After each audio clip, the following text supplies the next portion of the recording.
The baby didn't cry. He screamed like he was being taken from someone he loved. People thought it was noise, until the black cleaning lady collapsed to her knees. Her baby had been calm all day, quiet, observing. But the moment the millionaire touched the elevator button, the baby lost control, shaking, gasping, clawing the air like he was drowning. Security rushed in. "Ma'am, control your child." That's when the baby did something no one could explain. He crawled out of his mother's arms, ignored everyone, and grabbed the millionaire's leg so tight, the man whispered, shaking, "Why does this child know me?" And in that second, the room realized, this wasn't fear, this was memory. The baby didn't cry softly. He screamed like he was trying to warn the room. In the grand lobby of the Willow Crown Hotel, where marble floors reflected crystal lights and people spoke in calm, expensive voices. The sound didn't belong. Conversations stopped mid-sentence. A woman froze with her phone halfway to her ear. A man laughed once, awkwardly, then realized no one else was laughing. Maya Johnson felt it before she understood it. Noah's small body locked against her chest, stiff and trembling, as if every nerve inside him had suddenly gone on alert. She adjusted the faded gray strap of the baby carrier and whispered his name again and again, trying to steady both of them. Noah had always been sensitive, always cautious with strangers, but this was different. This wasn't discomfort. This was fear. A hotel guest stepped closer with a polite smile, hands open in a universal gesture of help.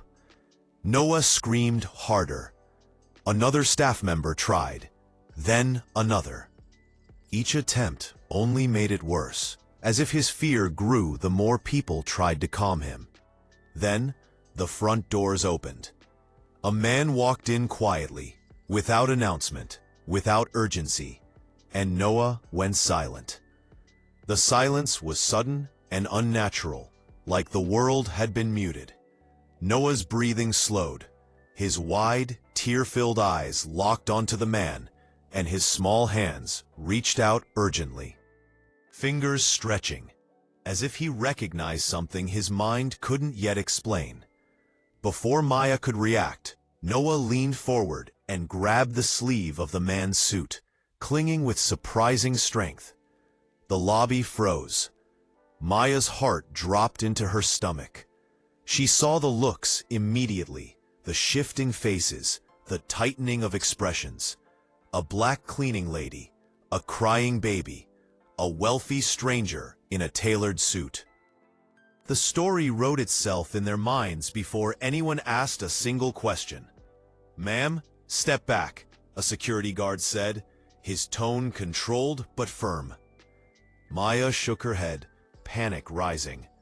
"Please," she said, her voice barely steady. "He's just scared. He doesn't like strangers." The man, the millionaire, though Maya didn't know that yet, stood completely still, hands raised slightly, confusion written across his face.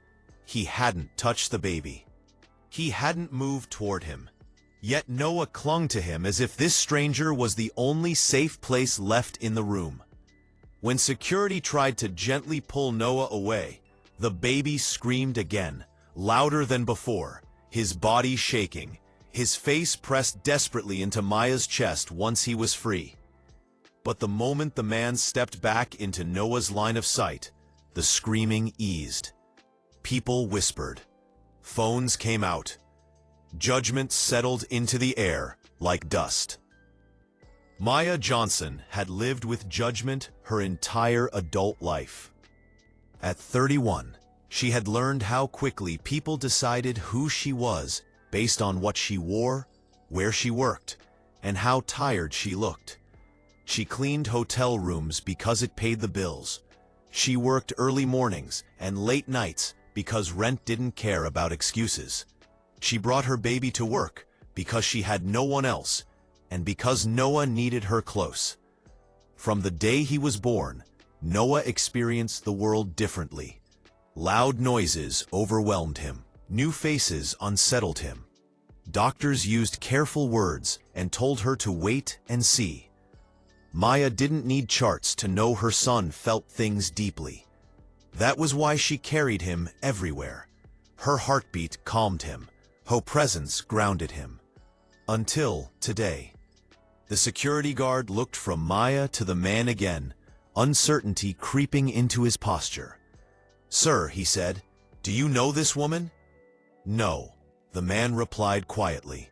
"I've never met her." The whispering grew louder. Maya's cheeks burned. She felt small, exposed, trapped in a moment she hadn't chosen.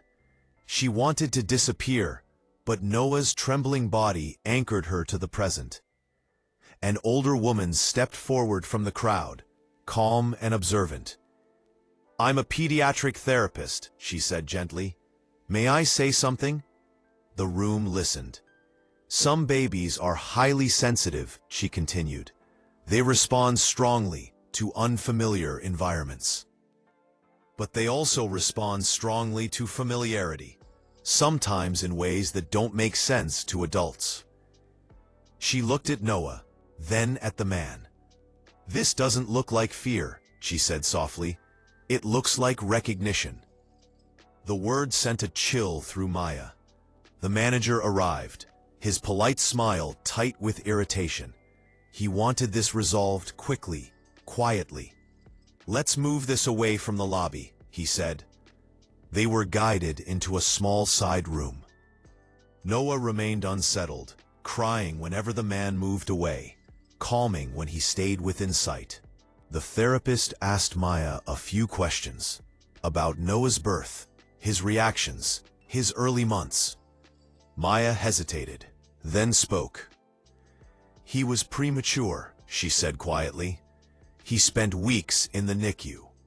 The man's posture changed. "The NICU?" he repeated, almost to himself. He swallowed, memories surfacing.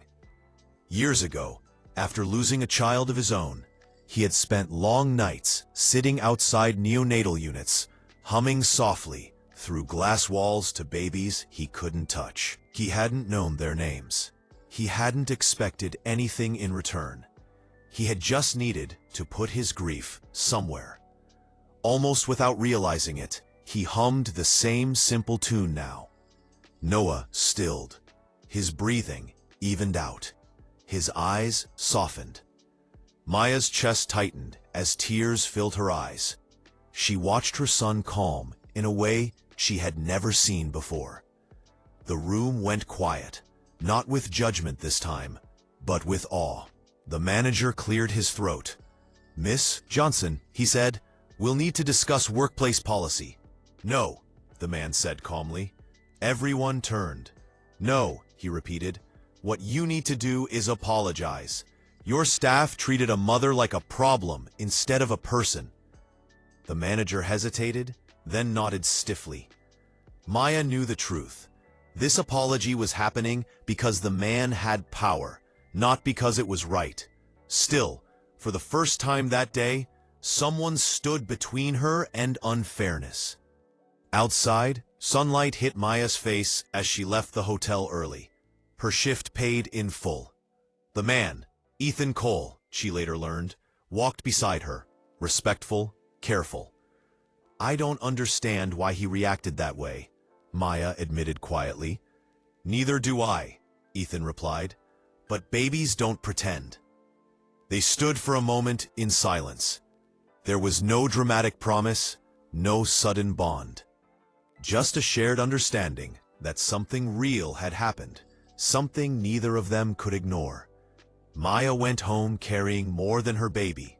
She carried questions, fear, and a strange sense of validation she hadn't known she needed. That night, as Noah slept peacefully against her chest, she thought about the lobby, the looks, the assumptions.